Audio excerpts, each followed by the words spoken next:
할렐루야. 교회에서는요 이렇게 인사를 하더라고요. 저도 처음엔 익숙지 않았어요. 할렐루야 이렇게 한 사람이 이야기를 하면 나머지 분들이 아멘. 기왕이면 그런 인사를 나눌 때는 서로 얼굴을 보면서 그리고 밝고 힘차게 한 번만 더 해볼까요? 할렐루야. 아멘. 아멘. 좋습니다. 감사합니다. 자, 오늘 본문 말씀을 이렇게 본격적으로 풀어서 여러분과 나누기 전에 오늘은 조금 다른 이야기. 물론 다 하나님의 말씀이 이렇게 연결됩니다. 그러나 먼저 좀 다른 이야기를 좀 드리고 싶은데요. 자, 올해 1월 달에 전주에 각 교회마다 주일학교가 있지 않겠습니까? 그럼 이제 그 주일학교 교사들은 각자 자기 교회에 있는 성도들의 자녀들을 주로 초등학생이나 미취학 아동들 그런 아이들을 이렇게 모아놓고 그들에게 이제 예배를 말씀을 가르쳐 줍니다. 어른들이 아니고 어린이이기 때문에 말씀을 좀 쉽게 가르쳐 주어야 하고요. 어른들처럼 그냥 막 설교를 30분씩 1시간씩 하면 안 되고 어린이들은 설교를 짧게 그러나 쉽고 재미있게 그리고 음악도 사용해야 되고 율동도 사용해야 되고 그림도 사용해야 되고 영상도 사용해야 되고 그렇게 다양한 방법을 총동원해서 어린아이들이 어떻게 해서든지 예수님을 구주로 영접할 수 있도록 그렇게 하는데 열을 올리고 있습니다. 각 교회에서 그렇게 어린이 사역에 수고하는 그런 교사들을 위해서 전주의 한국어린이전도협회 전주지회에서는 해마다 1월 달이 되면 신년 교사 강습회를 엽니다. 물론 약간의 회비를 내긴 해야 돼요. 그래서 회비를 내면 전주에 있는 큰 교회를 하나 빌려서 올해 같은 경우에는 그냥 어린이 전도협회 전주지회 강당에서 했는데 이제 많은 교사들이 한 자리에 참석할 수가 없잖아요. 요즘 한 자리에 이렇게 모이는 것은 여러 가지로 부담스럽기 때문에 그렇게 할 수가 없어서 현장에 올 수 있는 사람은 따로 신청을 받습니다. 인원을 넘기면 이제 오고 싶어도 올 수가 없고요. 그 대신 이제 줌을 통해서 영상으로 신년 교사 강습회에 참여할 수 있도록 줌 주소를 문자 메시지로 보내주어서 그래서 이렇게 그 진행하시는 분의 설명을 들어보니까 전주, 익산, 군산, 정읍, 남원 해가지고 거의 한 300명 정도 되는 교사들이 현장에는 한 5, 60명 정도 모였고 또 줌으로 200명이 넘는 선생님들이 이제 접속을 하셔서 그래서 줌으로 강습회를 받았었습니다. 근데 그 첫날 강습회에 제가 너무 은혜를 많이 받았어요. 얼마나 은혜를 많이 받았냐면 눈물을 흘리다가 마스크가 다 젖어버렸어요. 마스크가 다 젖어버렸어요. 다른 마스크도 없고 해서 그냥 그 젖은 마스크를 쓰고 집에 왔습니다. 너무나 눈물을 많이 흘려서 남자가 너무 이렇게 눈물을 많이 흘려서 이거 어떡하나 옆에 봤더니 왼쪽도 오른쪽도 앞도 뒤도 다 울고 있어요. 바보들이라서 운 것이 아니고 가슴이 뜨거워져서 그렇게 울었습니다. 그리고 교사 강습회 3일이 끝난 다음에 신청자를 받았어요. 혹시 선생님들 중에서 저번에 이 강의를 했던 그분이 이제 선교사님인데 그 선교사님이 다시 오셔서 이렇게 현장을 답사하면서 다시 한번 이렇게 설명을 해주시는 그런 프로그램을 준비하고 있는데 그걸 준비하면 참석을 하시겠습니까? 그래서 제가 얼른 제 이름을 적어놓고 왔어요.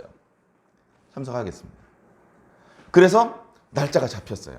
3월 3일 지난 목요일이었습니다. 그래서 약간의 회비를 준비해가지고 가서 오전 오후 계속 이어서 현장을 답사해가면서 이렇게 다시 그 선교사님의 그 설명을 들었는데 그냥 이렇게 강당에서 화면을 보면서 선교사님의 설명을 들은 것과 현장에 가서 눈으로 보고 손으로 만지면서 설명을 듣는 건 또 차원이 다르더라고요. 그래서 오늘 그 말씀을 잠깐 드리겠습니다. 잠깐.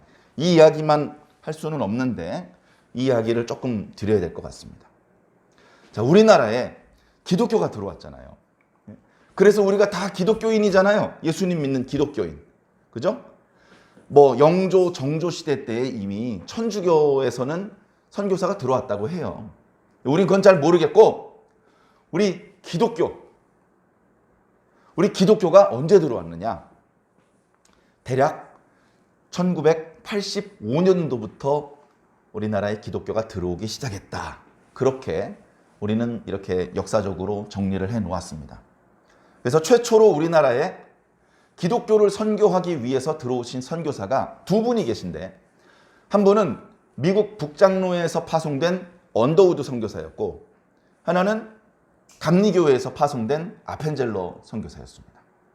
아펜젤러 선교사님은 잘생겼고 인텔리고 지식인이고, 그래서 어떻게 하다 보니까 양반들 또 왕족들 이런 사람들을 주로 상대를 하는 그런 사역을 하셨고, 언더우드 선교사님은 그때 당시 너무나 젊었을 때죠.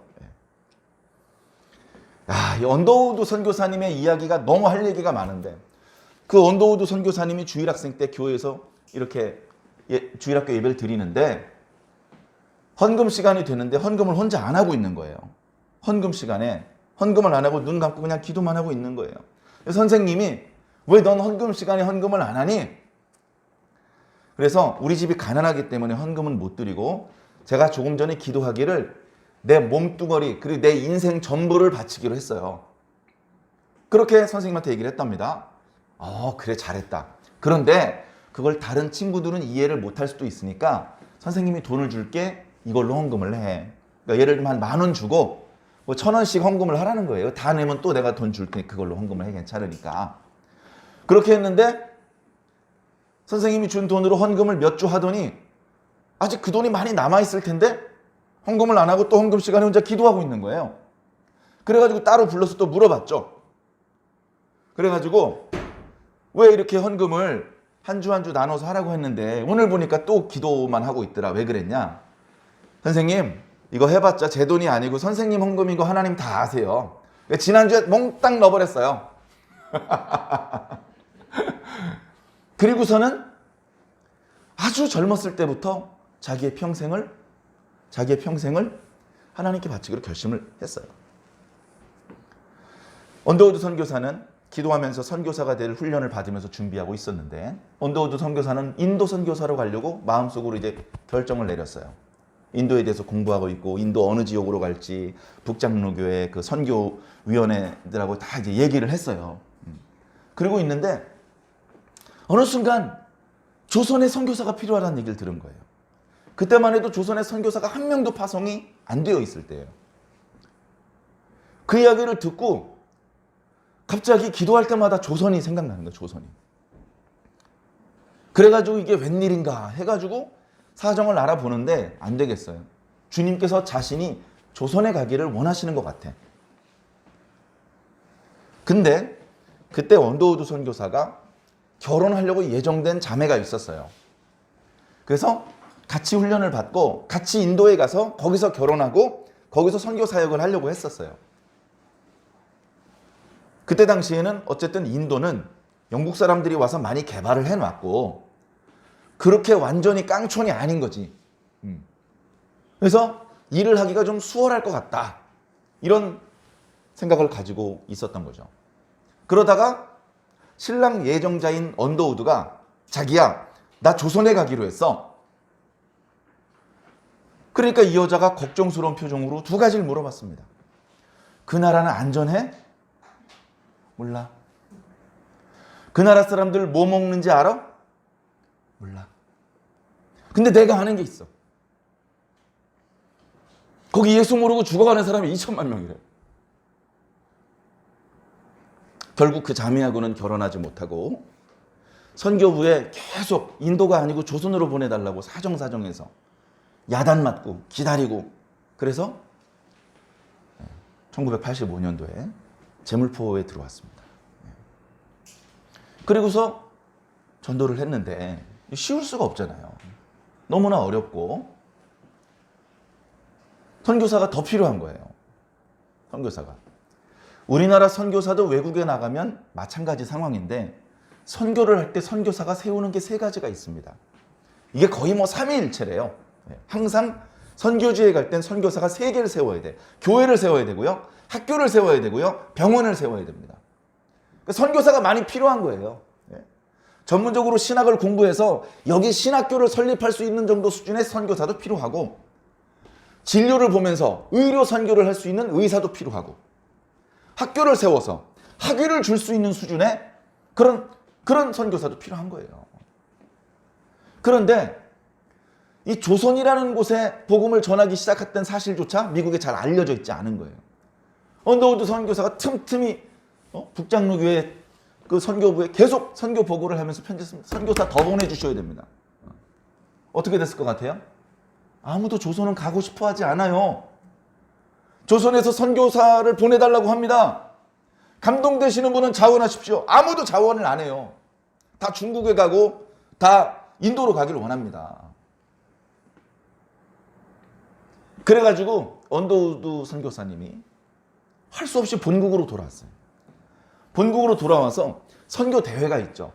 그런데 가서 조선이라는 곳이 있습니다. 제가 거기서 선교하고 있습니다. 거기서 이렇게 많은 사람이 세례를 받고 있고 복음이 전파되고 있습니다. 근데 여러분들의 도움이 필요합니다. 헌금을 해주십시오. 또는 선교사로 자원해 주십시오. 이제 이런 감동적인 연설을 해야 되는 곳이에요. 얼마나 눈물로 기도하면서 이 선교사님이 갔는지 모릅니다. 거기서 여러분, 조선을 하나님께 사랑하십니다. 이 조선을 위해서 헌신해 주십시오. 그렇게 했는데 7명이 자원했어요. 7명이 자원했어요. 그 7명은 북장로교회 쪽이 아니고 남장로교회 쪽에서 7명이 제가 조선으로 가겠습니다. 남장로의 선교부에서 이거 우리는 선교사를 보낼 준비가 안 돼 있는데, 선교사를 보낼 준비가 안 돼 있다는 거예요. 그래서 목숨을 걸고 가겠다는 사람이 있는데도 보내줄 수가 없는 상황이에요. 야, 이거 어떻게 하면 좋으냐? 후원자가 나타났어요. 내가 후원하겠습니다. 몇 사람 후원하겠습니까? 7명 다 후원하겠습니다. 누가 그렇게 후원을 하나 봤더니 언더우드 선교사의 형이 후원을 하겠다는 거예요. 왜? 언더우드 선교사의 형이 그때 당시 타자기를 개발했어요. 타자기. 4벌식 타자기, 2벌식 타자기 있죠? 그걸 개발했어요. 그걸 대박이 나버렸어. 대박이. 돈을 엄청나게 많이 벌었어. 그걸 다 선교비로 헌금한 겁니다. 그래 7명의 선교사들이 배를 탔어요. 그 중에 2명은 남매고 또 2명 두 부부가 있었고, 한 명은 데이비스 선교사라는 여성분은 혼자였어요. 이 데이비스 선교사는 까딱 잘못하면 우리나라에 못 들어올 뻔했습니다. 왜냐하면 가슴에는 감동이 되는데 집에 와보니까 아버지도 없고 남동생도 없고 자기 혼자 병든 어머니를 이렇게 돌봐드려야 돼요. 자기가 가면 바로 죽으실 것 같은 거야. 그래서 그거는 아닌 것 같아. 가슴에 감동이 있는데 그걸 억누르고 안 가기로 했어요. 안 가기로 했더니 어머니가 말합니다. 가라! 우리 천국에서 만나자. 그래서 갔습니다. 조선에 들어오려면 미국에서 조선으로 한 번에 들어온 배가 없습니다. 일본에서 배를 갈아타야 돼요. 이 데이비스 선교사님은 부침성이 좋아서 그 배에 타고 있는 어떤 조선 여자하고 친구가 돼버렸습니다. 그래서 배를 갈아타는데 그 조선 여자를 따라서 다른 선교사님보다 6개월이나 먼저 제물포에 들어왔어요. 그래 7명의 선교사가 다 서울에 모였습니다. 그때 우리나라의 각 교단에서 보낸 선교사들이 다 모였어요. 호주에서도 선교사가 왔고요. 카나다에서도 선교사가 왔고, 그 선교사들이 모여서 우리 대한민국에는 장로교회를 딱 한 개 교단만 세우자. 우리끼리 경쟁하지 말자. 그렇게 합의가 되었고, 따뜻한 지방에서 온 호주 선교사들은 경상도 쪽으로, 그리고 남장로교회에서 온 조금 전에 말씀드렸던 7분들은 호남 지역으로 파송이 됐습니다. 그리고 조금 추운 지방에 왔던 캐나다 선교사님은 이제 함경도나 이런 쪽으로. 자, 그래서 우리가 지금 예배드리고 있는 우리 전라북도 땅에 그 7명의 선교사가 파송이 됐어요. 전라남도에서 가장 큰 도시가 어딘지 압니까? 전주입니다. 조선시대에요. 이 조선시대의 제일 큰 도시, 당연히 한양이죠. 2번째, 평양. 3번째가 전주입니다. 오늘날은 어때요? 전주 코딱지죠. 광역시도 못 됐고, 제가 이렇게 물어보니까 전라북도의 경제력이 대한민국의 1%에서 2%밖에 안 된답니다. 전라북도에서 생산해내는 어떤 그 만들어내는 돈이. 그러니까 무시를 당할 수밖에 없고 이쪽은 일자리가 없어서 청년들이 다 다른 도시로 나가고 정말 어려운 상황이죠, 지금은. 그러나 선교사가 들어올 때만 해도 전주가 조선의 3번째 도시예요. 그래, 선교사들이 전부 다 전주에 왔는데 그 중에 테이트 선교사라는 분이 있습니다. 테이트 선교사님이 전주에 가서 선교를 해야 되겠는데 길거리에서 이렇게 선교할 수는 없잖아요. 그러니까 거기다가 이제 호남 지역은 동학운동 때문에 이게 코쟁이들이 가면 이게 민심이 별로 안 좋을 수 있어. 그 코쟁이들이 가가지고 돈을 들고 가도 자기 집을 팔려고 안 하니까 이 선교사들을 도와주고 싶은 그런 마음이 있는 그런 정혜원인가? 라는 사람이 먼저 내려와서 조그마한 초가집을 하나 사놓습니다. 조그마한 초가집을 사요. 그래서 그 사람이 사는 집에 테이트 선교사가 들어갑니다. 그게 호남 지역의 첫 번째 교회입니다. 그곳에 있는데 그곳은 또 약간 그 유림들이 이렇게 이 선산이 있고 또 그런 데라서 쫓겨났어요. 쫓겨나가지고 다시 터를 잡은 것이 지금의 서문교회 자리입니다. 전주성이 있거든요. 동문, 서문, 남문, 북문이 있죠. 남문, 풍남문이라고 하죠. 서문이 있었어요. 지금은 흔적이 안 남아있어요. 서문 바로 앞에 교회를 세워서 그 교회 이름을 서문박교회라고 불렀습니다. 처음에는. 그러다 지금 서문교회가 됐죠. 그래서 거기에서 이제 선교사님이 전도를 하고 다니는 거예요. 사방에. 이 테이트 선교사가 전라북도에 75개 교회를 세웠습니다. 지금도 흔적이 남아있는 자리가 지금도 김제에 가면 금산교회가 있어요. 기역자 교회로 유명하죠. 사실은 서문교회도 기역자 교회였습니다. 부시고 더 크게 벽돌 건물로 잘 지었기 때문에 기역자 건물의 흔적은 사진밖에 없지만 서문교회가 기역자 교회의 원조였어요. 잘 아는 것처럼 평양 장대현 교회도 기역자 교회였고요. 김제 금산교회는 지금도 기역자 교회입니다. 그때 그 선교사님이 성도들과 함께 건축했던 기역자 교회가 지금도 그대로 있어요. 지금도 그 강대상이 있어요. 바로 그 강대상에서 테이트 선교사님이 설교하신 거예요. 그래, 이 선교사님이 김제로 내려가서 또 거기서 목회를 하셨기 때문에 서문교회에 다른 목사님이 필요합니다. 그래서 레이놀드 선교사님이 2번째 담임 목사가 됐습니다. 서문교회에 가면요, 역사관이 있어요. 역사관, 전시실이 있어요. 1대 담임 목사 테이트, 2대 담임 목사 레이놀드 선교사, 3대 담임 목사 전킨 선교사. 그러다가 이제 또 문제가 생겨서 잠깐 테이트 선교사님이 와셨다가 뭐 이렇게 교대로 하고 그 4번째부터 이제 한국 사람이 선교사를 이제 맡게 됩니다. 이 레이놀드 선교사는요, 천재예요, 천재. 그 젊은 나이에 이미 4개 국어를 했었고요. 우리나라에 와서 복음을 전하는 틈틈이 뭘 했느냐? 성경을 한글로 번역하는 작업을 했어요. 성경을 한글로 번역하는 작업을 했어요. 그리고 이 레이놀드 선교사 때 드디어 최초의 호남 지역 세례교인이 나왔습니다. 그 성도도 본래 이름을 바꾸어서 이름 까먹었습니다. 인터넷에 다 나와 있는 거니까. 나중에는 그분도 목사님이 되었습니다. 그리고서 이때부터 교회가 부흥하기 시작해요. 교회가. 사진을 보니까요, 불과 2, 3년 만에 주일학생이 500명이에요. 500명이 들어갈 예배당이 없어. 그래서 예배당을 확장했는데 그래도 500명이 안 들어가니까 전주 이쪽 저쪽에 교회를 또 세웁니다. 삼내에도 세우고 남문에도 세우고. 그래서 흩어져서 한 100명씩 어린이들을 가르치다가 어떤 행사가 있을 때는 모이는 거예요. 이 레이놀드 선교사가 만든 학교가 있습니다. 신흥학교. 지금도 그 자리에 신흥 중고등학교가 있습니다. 이 테이트 선교사님의 아내가 잉골드 선교사님이에요. 최초 7명의 선교사에는 포함되어 있지 않았는데요. 나중에 의료를 선교하기 위해서 왔습니다. 같은 선교부에서 파송한 선교사기 때문에 전주에 있던 테이트 선교사님이 제물포에 가서 본국에서 보낸 선교사를 이제 영접을 하러 갔죠. 갔더니 너무 예쁜 거예요. 결혼했어요. 그 잉골드 선교사님이 만든 병원이 바로 예수병원입니다.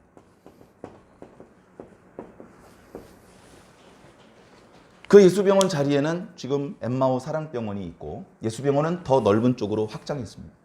가서 보면요. 예수병원이 있고요. 그 뒤에 예수대학교 있고요. 그 밑에 신흥중학교, 신흥고등학교, 그 뒤에 기전 중고등학교 대학교가 있었는데 기전 중고등학교는 다른 지역으로 이전을 했습니다. 전주에 다 이때 생긴 거예요. 자, 이 전킨 선교사님, 이 테이트 선교사님, 레이놀드 선교사님이 전주에서 일할 때 전킨 선교사님은 군산에서 일했어요. 군산에서 사역을 하는데 금강하구 쪽이니까 돛담배를 얻어가지고 사역을 하는데 나중에 보니까 이 금강 강변에 교회들이 세워져 있는 거예요. 선교사님 배 타고 와서 딱 내리면 거기 교회가 하나 세워주고 그 다음 가다 내려서 선교하면 거기 교회가 세워주고 그러다가 이제 이 두 분들이 이제 순교하시고 본국으로 가시고 그래서 전킨 선교사님이 서문교회에 오셨습니다. 너무나 헌신적으로 일하셨어요.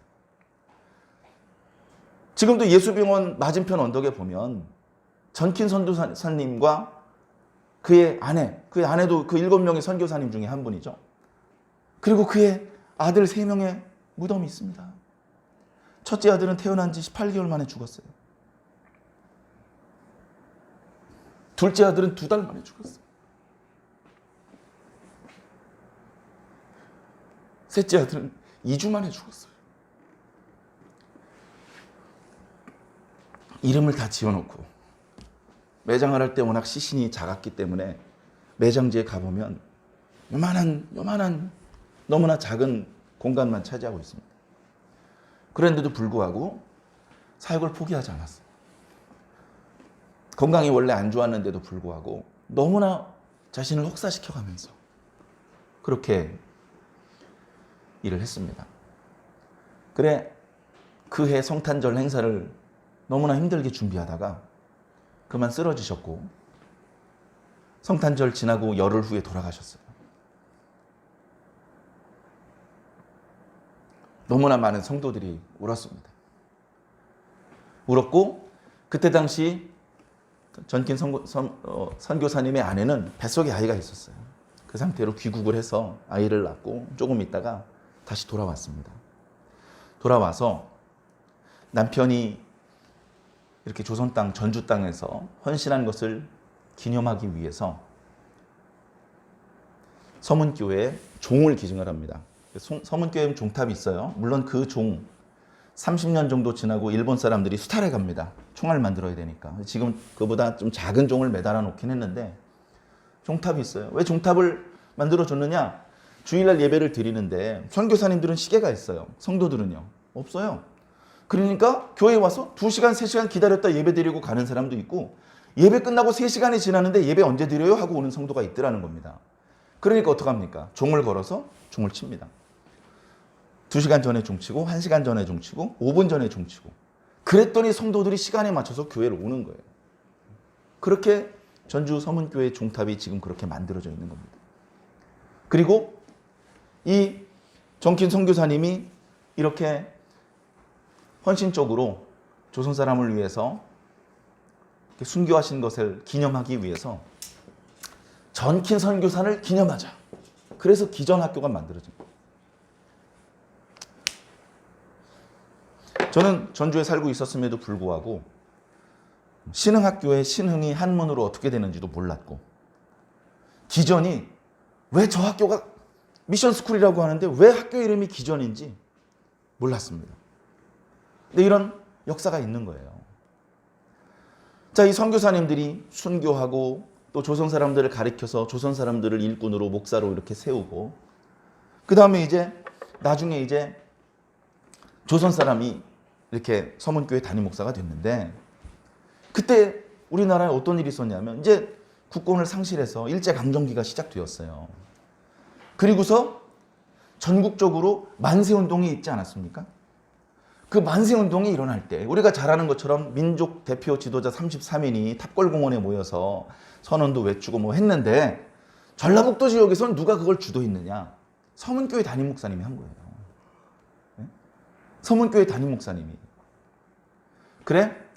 전국적으로 주도적으로 3.1 운동을 일으킨 사람을 기리기 위해서 우리나라 보훈처에서 이렇게 팻말 같은 거를 해놓는데 서문교회 마당에 그게 있어요. 전라북도 지역엔 이 목사님이 하셨다. 그 목사님이 한 달 동안 신흥 중고등학교 학생들과 함께 만세운동을 펼쳤습니다. 그 일본 사람들이 좋아할까요? 안 좋아하죠. 야, 너희들 여기 있으면 잡혀 죽는다. 그래서 만주로 도망갔습니다. 만주로 도망갔어요. 거기서 놀았을까요? 거기서 신흥 무관학교를 세웁니다. 거기 있는 독립군을 양성하는 학교 이름이 왜 신흥 무관학교인지 몰랐어요. 그 이름이 여기서 나왔습니다. 2000년에 정세균 씨가 당시 대통령인 김대중 대통령을 모시고 평양에 간 적이 있습니다. 평양에서 나름대로 뭐 이렇게 막 노래를 부르면서 남조선에서 누가 왔다고 환영을 했겠죠. 정세균 씨가 그 노래소리를 듣고 깜짝 놀라는 거예요. 이거 우리 학교 교관인데? 정세균 씨가 신흥고등학교 졸업생입니다. 그런데 그 사람들이 부르는 노래가 자기 교가하고 가사만 조금 다르지 거의 똑같더라는 겁니다. 왜 그랬겠습니까? 서문교회 목사님과 함께 3.1 만세운동을 하던 학생들이 일제에 잡히지 않기 위해서 만주로 가서 독립군이 되어서 자기가 학생 때 늘 불렀던 교가를 조금 가사를 바꿔서 독립군가를 만든 거죠. 그 독립군가가 또 가사가 조금 바뀌어서 지금은 북한의 유격대 행진곡이 된 겁니다. 우리나라의 독립에 이렇게 선교사님들의 흔적들이 남아 있습니다. 이 이야기를 들으면요, 막 가슴이 뭉클해지고, 그리고 선교사들이 일했던 그 현장에 가보면 정말 고마운 마음, 부끄러운 마음, 별 생각이 다 듭니다. 이분들은 정말 감동이 되면 움직였구나. 가슴이 뜨거워지면 이걸 예수님의 명령으로 확신을 하고 목숨을 걸었구나. 조선에 이 선교사들 와서 1억 천금을 노리려고 온 겁니까? 동부 사람들이 서부로 간 거, 금광, 서부엔 금이 있다고 골드러시 했죠? 미국에서. 그런 비슷한 목적을 가지고 조선에 온 거겠습니까? 이분들 자기 동네에 서 있었으면 자기 개인병원 원장하고요, 의과대학 교수하고요, 당시 보통 미국 사람들보다 훨씬 똑똑한 사람들, 사진을 보면 훨씬 이쁜 사람들이었습니다. 그런데 우리나라에 왔어요. 그리 오래 살지도 못했습니다. 그런데 그렇게 여기 와서 별로 오래 살지도 못하고 허망하게 죽고 자기 자식들이 죽고 하는 것에 대해서 에이씨 괜히 왔어 이런 말을 한 번도 하지 않습니다. 당연히 와야지. 당연히 내가 와야 될 자리를 온 거야. 그렇게 얘기를 했습니다. 그 예수병원 맞은편에 그 선교사들 묘역이 우리 예배실 뭐 한 4분의 1 정도밖에 안 되는 공간에 무덤이 몇 개 모여 있는데 그 중에는 어느 간호사 선교사님이 있습니다. 대부분 의사 선교사가 오는데 최초로 간호사 선교사가 오신 분이 있어요. 지금 이름이 생각이 안 나는데 그분은요, 우리나라에 오신 지 6개월 만에 죽으셨습니다. 죽어가면서 뭐라고 그랬느냐? 여러분 죄송합니다. 조선말을 잘 못해서 죄송합니다. 조선말을 잘했으면 예수님에 대해서 더 잘 전해드릴 수 있을 텐데 떠듬떠듬 맨날 했던 소리만 하고 조선말을 잘 못해서 미안하다고 그래요. 그 얘기를 듣는 옆에 성도들이 아닙니다.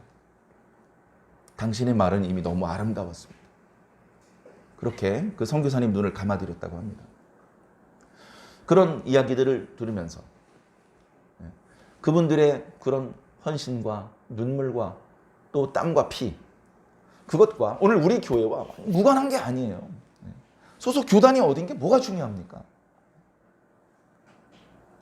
자, 이런 선교사님의 순교, 헌신을 바탕이 깐 채로 오늘 말씀을 한번 읽어보세요. 오늘 말씀은 열문화의 비유입니다. 열문화의 비유. 뭐 비유의 내용 설명할 필요도 없잖아요. 너무 잘 아는 내용이죠. 예수님께서 지금 어디에 있냐면요, 삭개오의 집에 있어요. 여리고를 가시는데, 예루살렘이 목적지인데 여리고를 우회해서 갈 수도 있지만 여리고를 관통해서 가셨어요. 그러다가 돌 무화과 나무 위에 있는 삭개오를 부르신 거예요. 삭개오야, 내려와라. 내가 오늘 너희 집에 유하여야겠다. 삭개오가 신이 나서 예수님을 자식 집에 모시고 식사도 대접해 드리고, 예수님은 아무 말씀 안 하는데 먼저 자기가 자발적으로 회개했어요. 주님, 제 소유의 절반을 가난한 사람들한테 주겠습니다. 제가 혹시 부당한 방법으로 남의 것을 뺏은 일이 있다면 4배로 갚겠습니다. 예수님께서 기뻐하셨어요. 오늘 이 집에 구원이 이르렀도다. 여기 이 사람도 아브라함의 자손이로다. 그런 상황 속에 오늘 11절 말씀이 시작되는 겁니다. 주님께서 또 다른 비유 한 가지를 사람들한테 들려주어야 되겠다는 생각을 하셨습니다. 왜? 사람들이 지금 잘못된 생각을 가지고 있어요. 야, 예수님 지금 예루살렘 들어가면 왕관 쓰는 거야. 그러니까 예수님의 제자들이 서로 누가 더 높은 자리에 오를 것이냐, 누가 오른쪽 또는 왼쪽에 앉을 것이냐 가지고 멱살 잡고 싸우는 겁니다. 근데 그게 아니잖아요. 그래서 그들에게 비유의 말씀을 들려주십니다. 어떤 귀인이 있어. 아직은 왕이 아니야. 왕이 되실 분이야. 왕권을 받기 위해서 멀리 타국으로 갔다 오셔야 돼. 근데 가기 전에 가까이 있던 사람들 10사람을 불러서 문화 10개를 가지고서 하나씩 나눠줬어. 그리고서 내가 올 때까지 장사하고 있어. 그리고 갔다. 갔는데 종들 중에서 다 똑같진 않죠. 어떤 종은 열심히 일해서 한 문화를 10문화로 만들었고, 어떤 종은 한 문화를 5문화로 만들었어. 또 어떤 종은 그걸 수건에 싸놓고 있다가 그냥 한 문화 그대로 가져온 것이죠. 그래 주인이 결국 왕권을 가지고 돌아오십니다. 돌아오시고 과연 전에 나에게 그렇게 잘해주었던 종들이 내가 없는 동안에 어떻게 장사를 했는지 알아보기 위해서 불렀습니다. 왔죠? 주인이 부르시는데 와야죠. 그리고 전에 부탁했던 걸 다 들고 옵니다. 야, 너 어떻게 됐냐? 주인님, 전에 하나 주셨는데요, 열심히 일해서 10개 만들었습니다. 아이고, 참 잘했다. 야, 너 10고을 다스릴 권세 줄게. 주인님, 죄송해요. 전 5개밖에 못 만들었어요. 아니야, 그것도 잘한 거야. 넌 5고을 다스려. 한 종이 하나를 가지고 옵니다.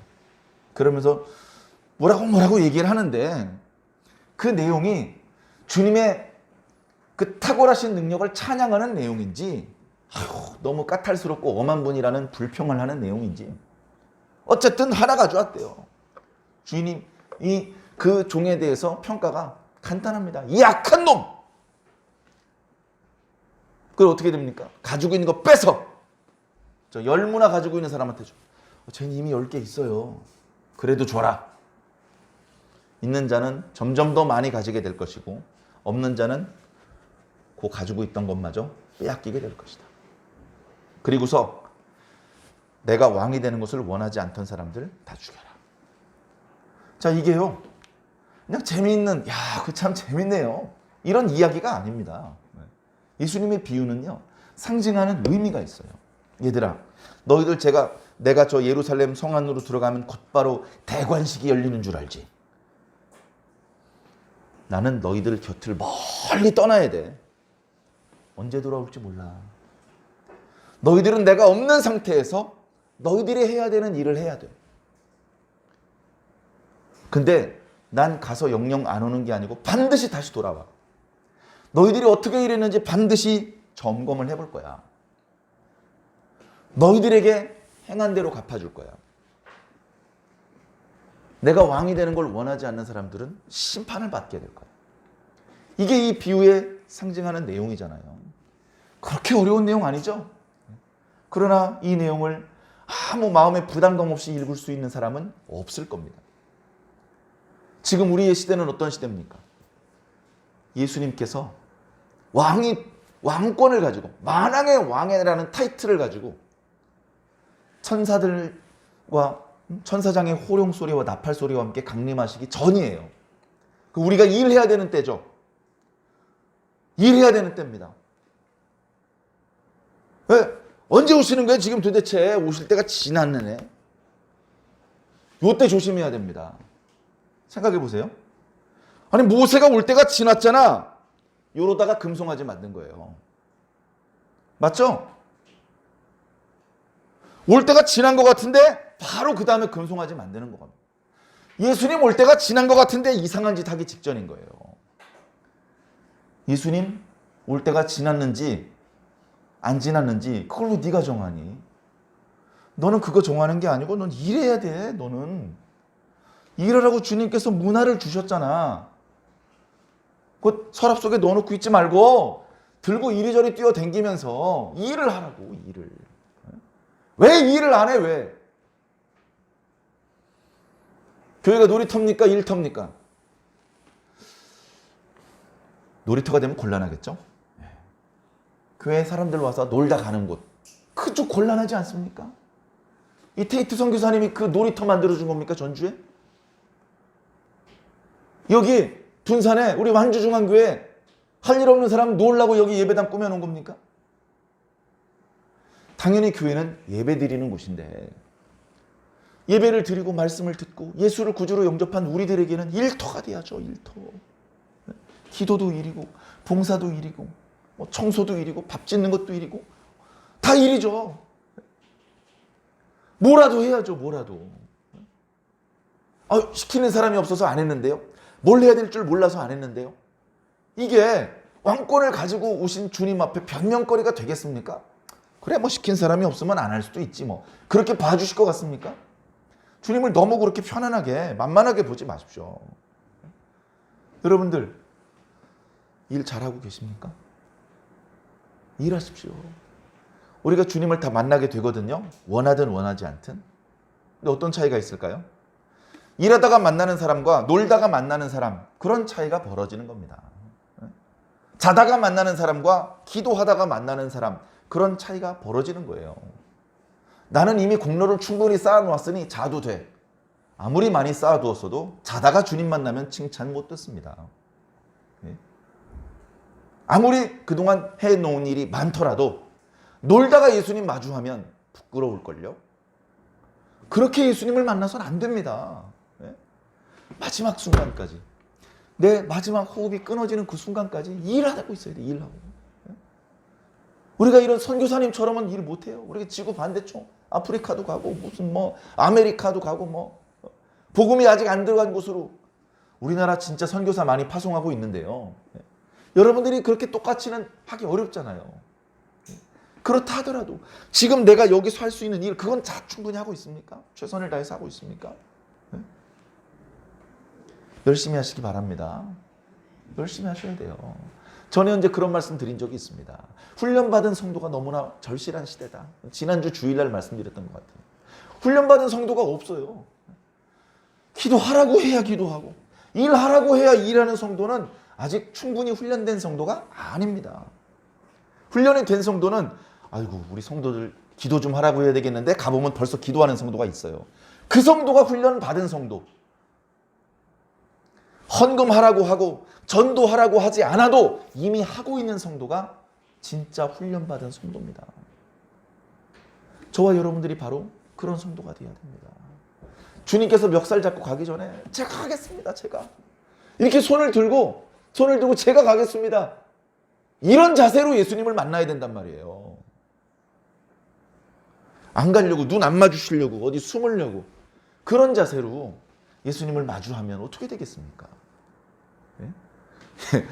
우스갯소리입니다만 예전에 섬기던 교회에서 구역장님들 수요일 저녁 예배 때 돌아가면서 대표 기도를 하십시오. 그 말을 했더니 목사님 저 구역장 안 해요. 이유가 뭘까요? 대표 기도하는 게 부담스럽다 이거예요. 대표 기도 당연히 부담스럽죠. 그게 부담스럽지 않으면 하나님의 존재도 못 느끼는 멍청이죠. 그게 그래도 부담스러운 건 아는데 그럼에도 불구하고 그 부담을 무릅쓰고 기도를 해야 감동이 있고 성장이 있는 거 아니겠습니까? 사랑하는 성도 여러분, 주의 일 하면요 힘들어요. 주의 일 하면 쉽지 않아요.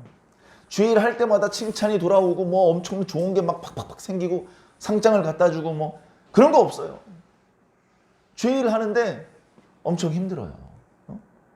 레이놀드 선교사, 정케 선교사 아들 3명 연달아 죽었을 때 어떤 마음이었겠습니까? 근데도 조선을 떠나지 않고요. 기어이 조선 땅에 자기 뼈를 묻어요. 왜 그랬겠습니까? 왜? 주님께서 주신 감동을 주님의 명령으로 받았기 때문에 그래요. 이건 주님과 나와 협상할 수 있는 일이 아니다. 주님, 이 조선은 좀 힘들 것 같고 중국으로 가겠습니다. 이렇게 타협할 수 있는 일이 아니다. 이거 일방적으로 주님의 명령이야. 내가 주님을 어떻게 생각하는데, 나의 주인이라고 생각하는데 주인의 명령을 종이 그거 말고 저거 하면 안 될까요? 라고 한다든가, 지금은 피곤하니까 내일 하겠습니다 라고 한다든가, 이게 무슨 종입니까?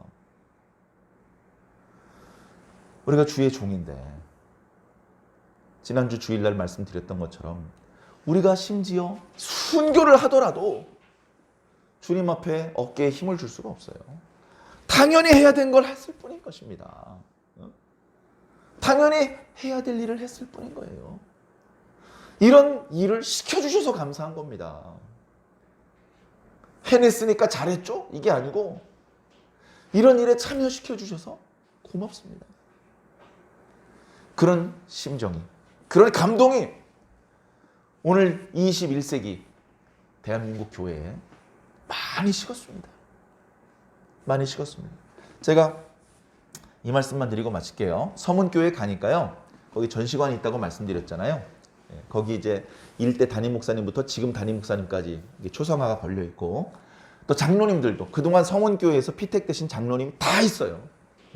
옛날 장로님 다 이렇게 뭐 조그만한 가 쓰시고 다 옛날 두루마기 입으신 그런 것부터 최근에 양복에 넥타이 메고 계신 칼라 사진까지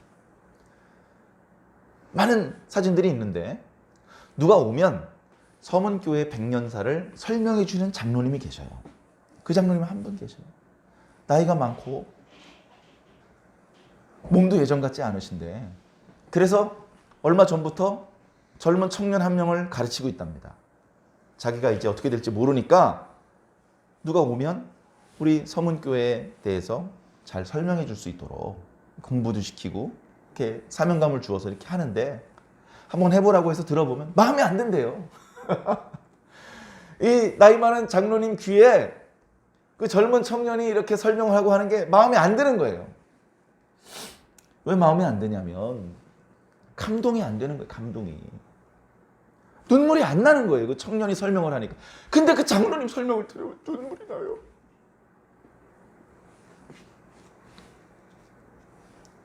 한국교회사 책으로, 책에 설명되어 있지 않은 선교사님들이 그렇게 헌신했던 이유를 말씀해 주시는데, 그러면서 너무나 안타깝다고, 서문교회를 기와집을 부시고 처음으로 2층 집을 지을 때 그 2층 집은 서문교회 성도들의 헌금으로 지은 것이 아니고 전라북도에 있는 모든 교회의 헌금으로 지었다. 그래서 모든 연합 예배를 교단과 무관하게 거기서 예배를 드렸다. 그런 말씀을 하시면서 오늘날 그리스도인들은 너무나 뜨거운 게 많이 식었다는 겁니다. 너무나 많이 식어서 이런 상태로 예수님 오시면 어떡할까 싶다는 겁니다. 그 나이 많은 장로님 검버섯도 있고 이런 분이 그걸 걱정하셔요. 사랑하는 성도 여러분, 우리 자신들의 믿음이 깨어나야 됩니다. 뜨거워져야 돼요. 그리고 우리의 뜨거움을 우리 다음 세대에 전달해 줘야 됩니다.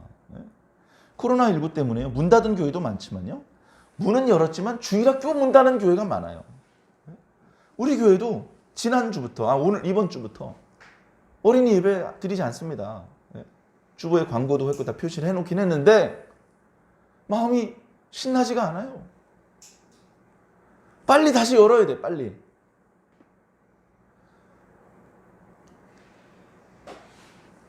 우리 개개인적으로도 고민이 많고 문제가 많고 목사님 기도해 주세요.